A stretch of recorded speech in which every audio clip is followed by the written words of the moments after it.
Hey, what's up, guys? I'm Ready Player, more crappy phone vids, yay! But I'm here talking about my scrap decks. This is basically in my last video where I showed off, my decks that I had taken apart, and it's up to look through it for pieces for new decks I'm making. And I thought it'd be interesting to talk about why every single deck I have here is scrapped. Just think of process of why these things are, and I have 5 categories. First one I'm talking about is a simple one. These are 2 of my decks that I did for where I usually play at my friends. We had some people there. We did 2 leagues where we built a deck with certain restrictions, things, and then we made, and we allowed practice for all of them. So that's why I don't even have all these cards. So first, and they're both Azorius actually. It was pretty funny. We have Shorakai. This league was basically you rolled for your colors. I got Azorius, and it was no ban, no restriction on anything. You can play whatever card, even if it's not a legal Magic card. Well, no, it has to be Magic, but it has to be like a playtest card or something like that. Like anything you could think of on the ban list, or that's not tournament legal, can be played. So I made the Shorakai deck. It is polymorph. I had the Hullbreaker and Tides Retire Boss. I had to learn Academy. I had the Mox and all that stuff. It was. I think I definitely had the best deck. Like I won that league. I destroyed it. Like this deck was insane. It's not much to go through because it was all mainly proxies. I don't know. I think I lost it somewhere. It's like the other pieces. But yeah, talk about next league was kind of like you got like a roll of 3 commanders.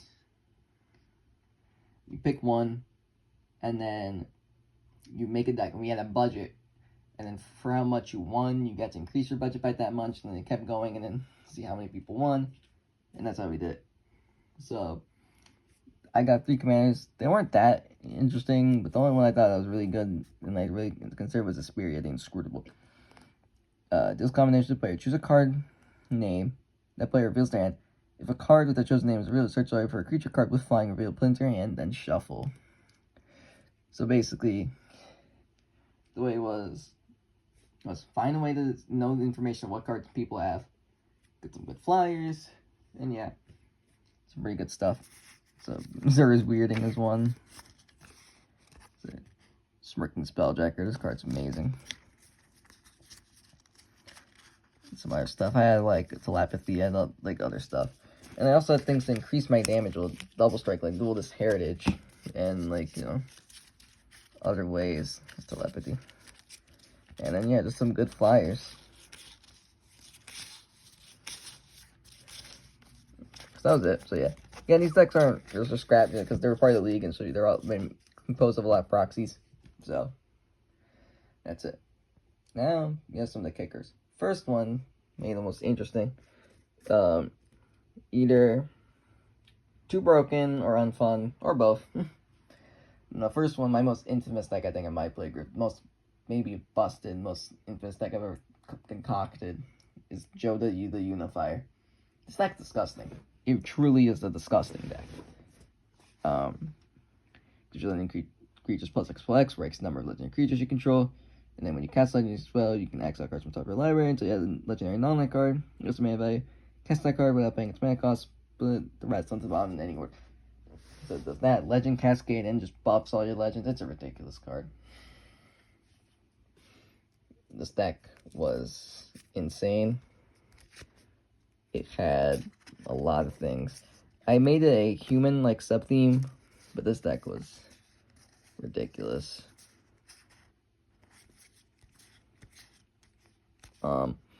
Basically the main things were just use Cascade into a bunch of legends, especially ones that are good. So you think that make him tap for mana, and you just keep playing out your whole deck. It's amazing. And this is Joe, no matter how you build it, it will just take over. This card's ridiculous. Absolutely ridiculous. Nothing else to say. I don't think really. Maybe the most notorious infamous deck I've built. Ridiculous. For for sure. Now, next one is a very interesting one. Actually, it makes me so upset with some of these decks that the decks that I like really loved the concept, I really thought was cool, and then just playing against people just like, yeah, this is miserable. So let's talk about Smeagol, helpful guide. A gross little dude. At the beginning of the step, if a creature died under your control this turn, the ring tempts you. Whenever the ring tempts you, target opponent reveals cards from the top of their library to reveal a land card. Put that card into the battlefield tapped, and the rest into their graveyard. So mills them. You gotta land. You get their land. This card's ridiculous. So there's two main ways I won in this deck. I get to the next one. Okay. So we had, first of all, here actually go waste management and that dread. So basically cards that would exile their whole graveyard and then give me a token for every creature in their graveyard. So basically mill their graveyard and then just go boom, make 1,000,000 tokens because you all have a ton of stuff in your graveyard. So there's a new one that was in Final Fantasy's Final Days. Yeah, Death in Heaven, yeah, stuff like that. Then there was the combo. And the main enabler of this combo, let me find him. This dude here, Golem. Patient Plotter. When he leaves the battlefield, the ring tempts you, and you can pay a green, a black sacrifice to return the Golem from your graveyard to your hand.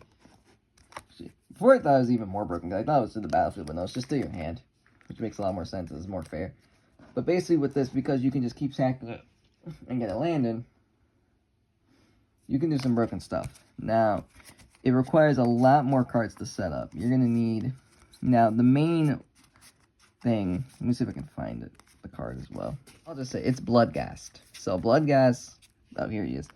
Yeah, Bloodghast. The other text doesn't really matter. Whenever a land enters the battlefield from under your control, you may return Bloodghast from your graveyard to the battlefield. Now, the main thing with Smeagol is because Smeagol got you a land, you got your land every time, so you could... So basically, the loop was also basically Worn Soul Trader, which lets you sacrifice a creature and get a treasure. So basically, yeah, you sack Bloodghast in the graveyard, you make your treasure, then you sacrifice Golem, the ring tempts you, put a land in, bring back Bloodghast, and then do that.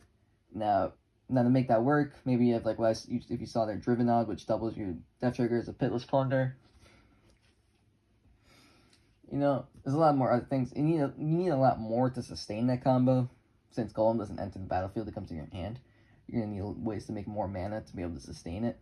And then obviously, yeah, you can use Uppercut through Passion of Remembrance, anything that doesn't damage someone, something like that. Yeah, drain them out like that.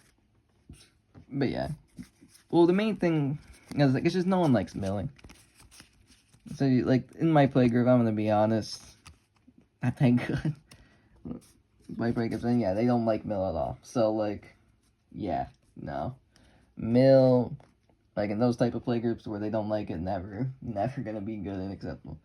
Next thing in there, obvious one, just Atraxa. It was just a good value deck, but yeah, kind of probably because it's uninteresting and just, you know, just really good. Had a lot of ways to flicker Atraxa. I think I took them out because I have a lot of other, you know, decks that care about the flicker. I don't think, again, there's much to say. It's just Atraxa. Grand Unifier. It's just really good. It's just good value stuff. Next, Eldrazi. Again, another big culprit in, like, hated decks. But like, I only carry one of every color type, especially for 5-color. I never carry multiple 5-color decks.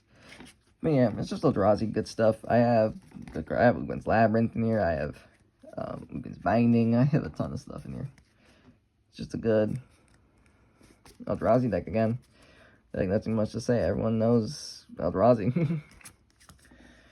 Alright, so next thing. This is a deck that honestly, not strong or powerful, just very complicated and feel like annoying for everyone to keep track of. We're not gonna be right. And this is a deck I was excited to build. I really like this.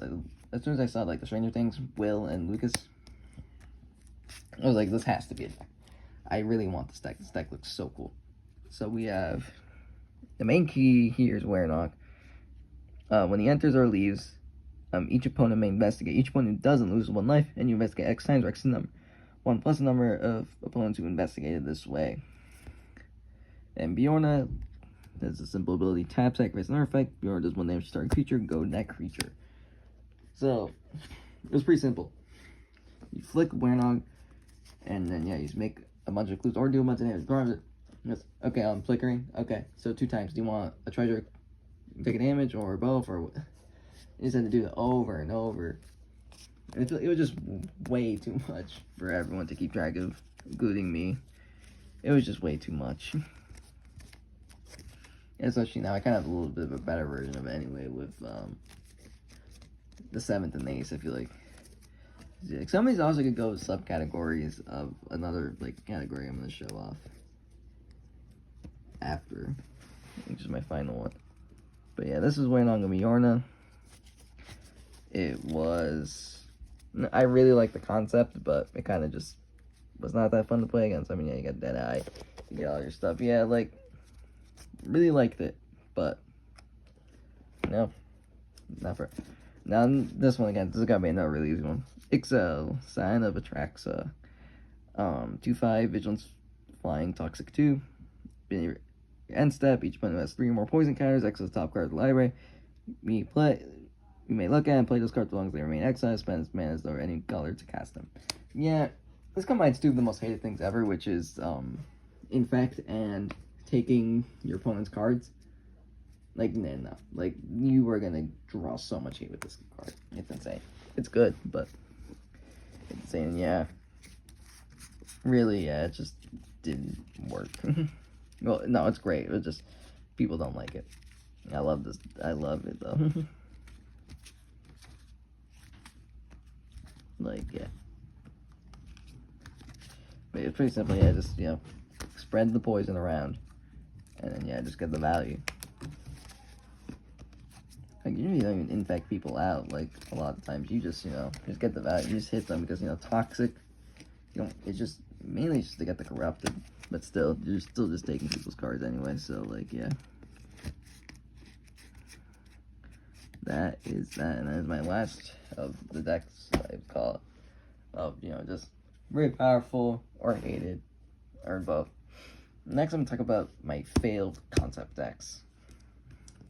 These are decks that I've tried to build, but that's something they just kind of fail. And the first one that I am actually going to talk about is the one that I actually just recently tried to make. When I was going through thing of trying to build a deck, showing my process of building a deck for my collection. And I was considering, I don't know, I should upload, but I think it's actually good because it kind of shows that sometimes your deck concepts won't flesh out at the start, or maybe never. Well, for me, there's a few reasons why. For me, I just didn't have the right support for it, really. Or sometimes you just try and go wacky commander, sometimes it really doesn't work out. Maybe the support doesn't exist for it yet. But so here we have Radagast, which I was trying to make, like a beast tribal deck. I wanted to use, if I need Thanos for it, but yeah, it just didn't work out well. I didn't have enough beast, so I wasn't gonna build a deck. I would just use the Radagast to, make the token, but didn't really work.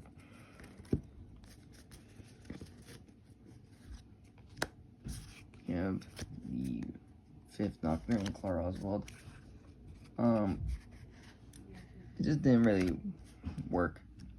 I made Clara black because I really want to try because I feel like green was obviously the obvious one, because you have your tappers and all that stuff. And all the other colors were pretty obvious, but black I thought was, probably the most interesting one to do. And I want to do some cool stuff. So a Hoarding Broodlord. A lot of things Convoke. Obviously Ardrick is in there because he's in the combo. But I just think I didn't have the right support, and kind of just, something just didn't really work. Sometimes it's okay, I'm just going to hold up my team and not even use anything to tap, just, get a plus another counter and everything. Zeref Strobe Knight's really nice. Seepcurse Fairy, what's happening, White Bloom Adventure.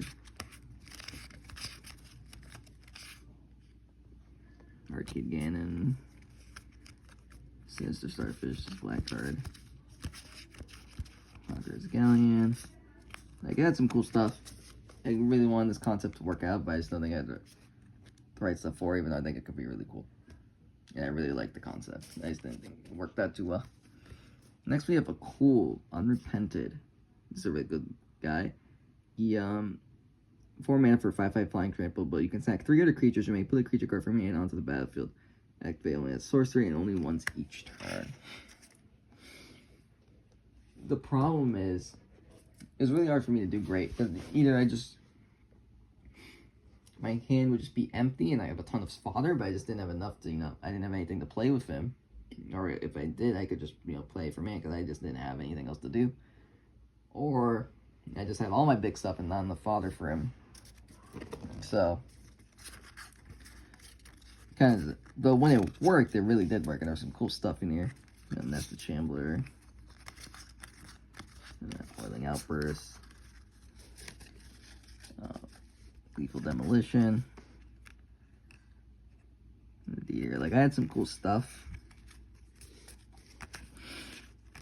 I think they're really trying to make them work well. That's a good worm. Like, I had good payoffs and stuff, but I don't know, it just didn't feel consistent, and it really kind of didn't work out that well.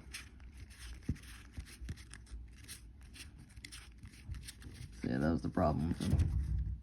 Also had, like threatened effects, try to steal other people's things. Best card, one of the best cards is Seize the Spotlight, because that card, pretty much they're always going to give you, like the card and 2 cards and treasures. It's a choice. They either give you one of their creatures to use until end of turn. Yeah, haste. And well, it does for everyone. Or you get cards and treasures. So usually you draw 3 cards and get 3 treasures, which is amazing. Pays for itself, and I got 3 free cards. Or if they gave me this stuff, then yeah, I'll just sack your stuff for cool. So yeah, a lot of cool stuff in here I really liked, but was just too inconsistent. Aurelios is a fun card. Well, mainly, this also can go to our category, which I'm talking about next, which is, morphed into other decks. But I feel like also this kind of good to talk about. He's a really interesting dude. He's pretty simple. Enters tap. Doesn't tap as long as you have a reflection. When enters, make a 3/2 blue reflection token. So Aurelios basically, you just want to flicker and make a bunch of reflections because they're not legendary. And yeah, it's just kind of, mono blue good stuff. And yeah, just flicker them a bunch. Also, other good things to flicker, like Scholar of the Ages. Oh yeah, Quill Legion's a fun card. Oh yeah, Phyrexian Jester, Scourge of Fleets. There's a lot of other good things to flick as well. So yeah, it's kind of just blue good stuff, but it's pretty basic, pretty simple. Kind of really, not that much doing. I just feel like it's just way more, like, obviously better Blink stuff, but he's still cool. Alright, so now we're going to move on to cards that not cards, decks that kind of transform themselves into other things. So first is these were from the CEDH version of the Anya Falcon Raptor deck I used to have.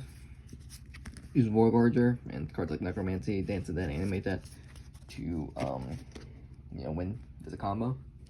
But eventually, I was like, I don't want to do CEH, man. Yeah, at the place I do it, sometimes I just borrow they let me borrow their decks, they have a ton. So I'm like, okay, if you ever want, we can do it once in a while. Usually once every, time we go there. Just for funs. But yeah, I just think,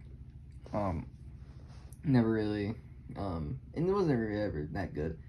And, I like the version of Anya Fucking Raptor I have now. Where it's, lower power, but still it's very fun. So next we have, and then this used to be Stram. I guess also I could run Hovlar, Got a Battle. Yeah, some mono white equipment, Auras, which now kind of, I have, another deck in here that's cares about Auras, and then I have Moira Brown, which kind of cares about kind of equipment-y, so I think it kind of falls into there. So yeah, that's mono white. Next, we have this is Nayali, which was the other Phyrexian all-v1 precon. But that's in my side deck, and that's kind of is basically kind of what my side deck is, which just make tokens. Get value off them, and it's really good in my side deck because it gives my tokens double strike. But basically, yeah, just in mono red, make tokens. So, this card's amazing in that Ethereal Survivors. Trample Myriad, but it gets double strike. Like, yeah, no, that's ridiculous. Lightning Rager, of course, is a great card. But yeah, basically, yeah, that's it. Just, white, red, token stuff. Now we're going to decks that, I do still actually, well, these are kind of just out of rotation. I rotate my deck sometimes. These decks I would still bring back, and I actually really like them. They're just currently out of rotation. Since my Radicast deck fight, I actually might probably bring one of these back now. Or maybe do something else. Maybe I'll do the Faulty Fran I tried, but I don't know if I don't think I have the support for that either. But we'll see. So first we have Mirko, Excessive Theorist from Merge with Carl of Manor. But this deck, I love this deck, man. Deck's so cool. Like Dog Detective. Basically, yeah, just reanimate stuff from your bin. I mean, it's kind of simple, but it's really good. And yeah, just Surveil, which fills your bin, does a lot of stuff. Pretty simple, but I really like it. Does a lot of cool stuff. Just get your stuff back.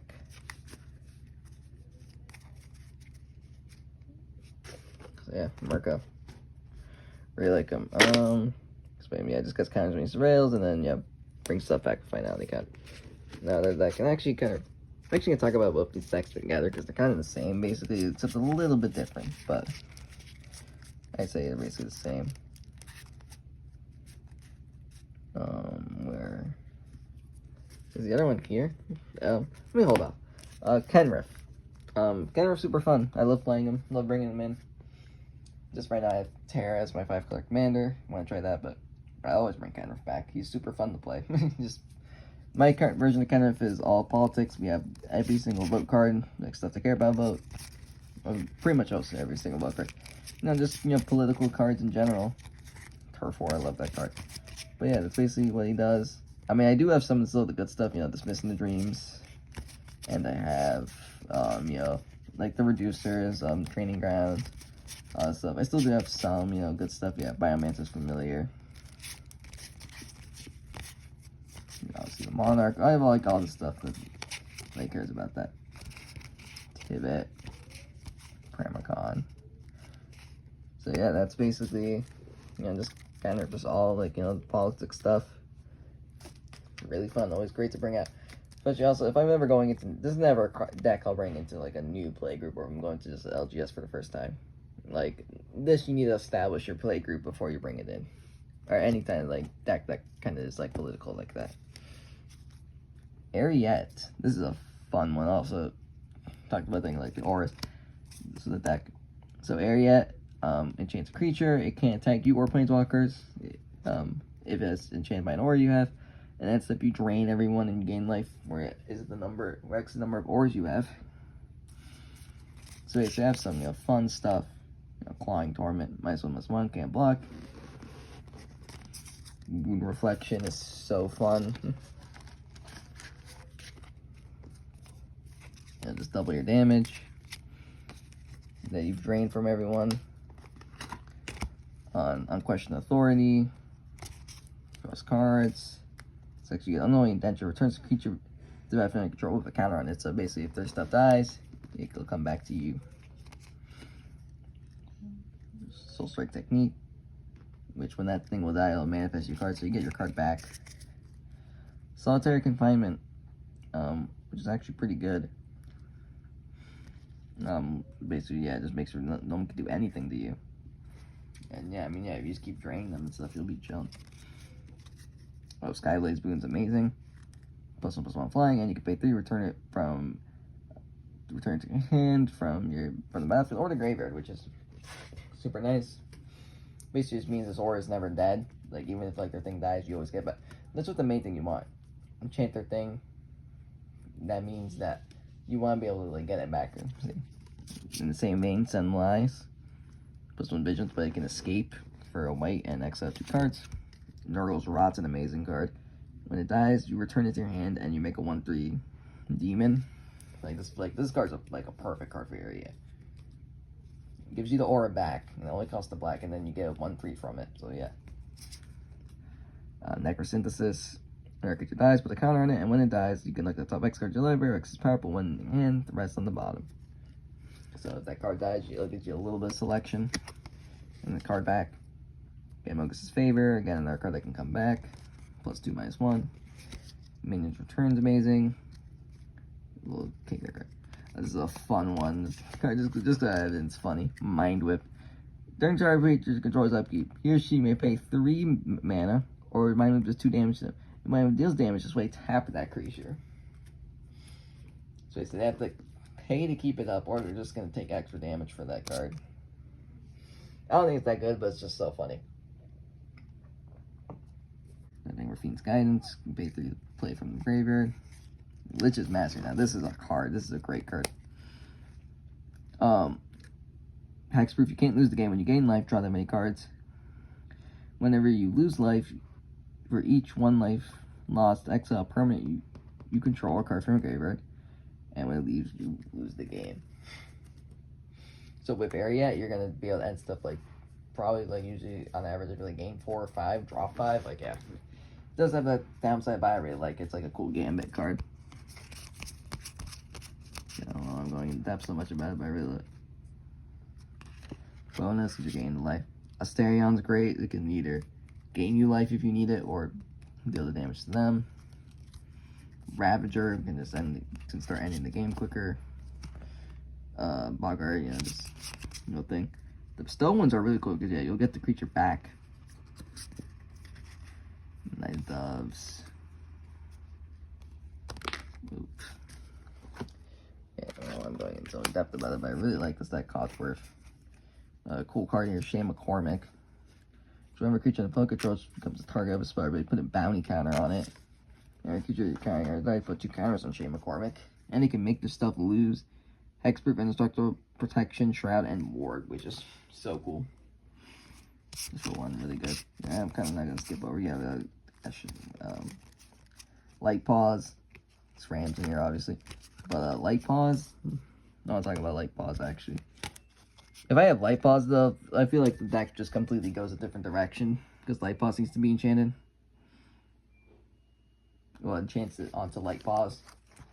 But then, if I'm doing Light Paws, if I have Light Paws out, the deck completely shifts. I just go full Voltron on that, then on that point, but the whole door is on myself. So yeah, that's Area. I kind of want to talk about it a lot, because it's a fun deck that I really like. Does a lot of cool stuff. Now we're going to talk what I was waiting for. Talk with Spara. And Meteor Immortal, because they're kind of the same thing. A little different flavors of +1/+1 counters, obviously with the colors. But yeah, they're both just, you know, +1/+1 counters. Like, I think I prefer Meteor Immortal, just because she's really unique. Because she keeps her counters from any zone. And then you can play her by discarding cards. So it's cool to have flashback stuff and the cards I care about. You know, discards, I have like, well, Wonder and Anger obviously in there. But when I did run it, Uncle Spar is cool. Yeah, so I wanted to, so thinking about making CEDH, you know, doing with the, what was it? The Druid that, you know, you can put a -1/-1 kind of to untap it, and then Sunset Divining Top, which just goes infinite with Uncle Spar. Because he lets you play cards from the top by removing counters from stuff. So it's kind of just good value. They just cast cards by removing counters from all your stuff. Really good. But again, kind of, you know, just different flavors of the +1/+1 counter theme. They work slightly different. Especially me, like, cares a little bit more about graveyard stuff. Falco Spara, you know, let you play stuff from the top and do some cool stuff with that. Galadriel. This deck I was looking considering a little bit putting the other one, but I still think, I mean, it's an elf ball deck, it's classic, but I still think I really like it. It's really fun. I don't want to say it's so oppressive or unfun. It's just elf ball. Obviously, yeah, I mean, he's got the good elves here. All that stuff.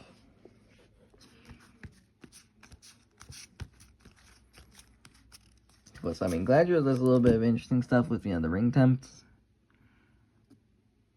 Because, yeah, you get the put someone's counter in the ring, or you get to draw a card from people.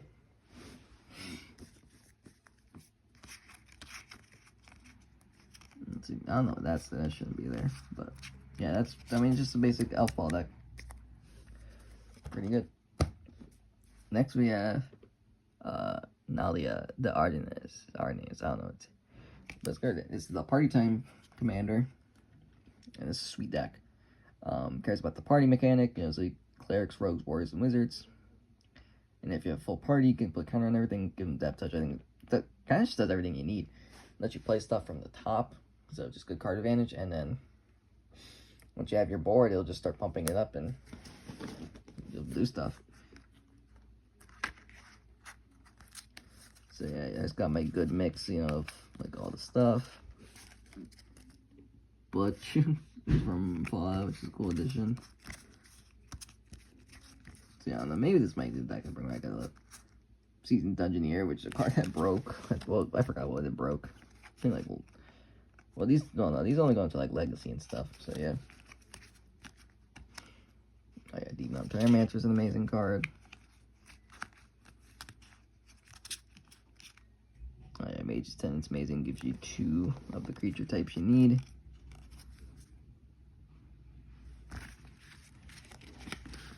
But yeah, that's Nalia, just, you know, basic, you know, black-white stuff with the party mechanic, which I think is super cool. Next we have Hawkball of Surging Soul. I mean, this deck's another little bit, I think it's kind of the same as Elf, it's just another basic tribal deck. And this deck's really good. I mean, Merfolk are just good. Like, they're a great tribe. I mean, Hawkball is definitely now the best Merfolk commander, like, without a doubt. Like, he's stupid. Even better than Command now. I mean, yeah, just play Merfolk plus some other counter stuff. Go burr. Really all there is to it. I think, yeah, this is the last one. Yep, that's it. So yeah, those were all of my cut decks that are currently in my scrap pile and why they are. I think it's kind of really interesting, you know, just to have it to, you know, talk about, you know, why you've cut decks. Like, and again, some of these aren't cut, some of these are you know, just out of rotation right now, and that's why I have it. You know, just if I want to rebuild a deck, I just keep the parts together so I can rebuild it. But yeah, that's kind of it. Hope y'all enjoyed this. You know, learned something. Especially this, like the Radagast video. I think it's a very good thing. Sometimes, you know, you have a cool concept, you have something you think that might work, but you don't have the support for it now, or just, yeah, the concept isn't quite fleshed out. But yeah, but I mean, that's all part of Magic, just learning and building, experimenting. Like, deck building is like definitely one of, if not my favorite thing about the game. Like, I love building decks, like 100%. But yeah, that's it. If you enjoyed, having G Player out.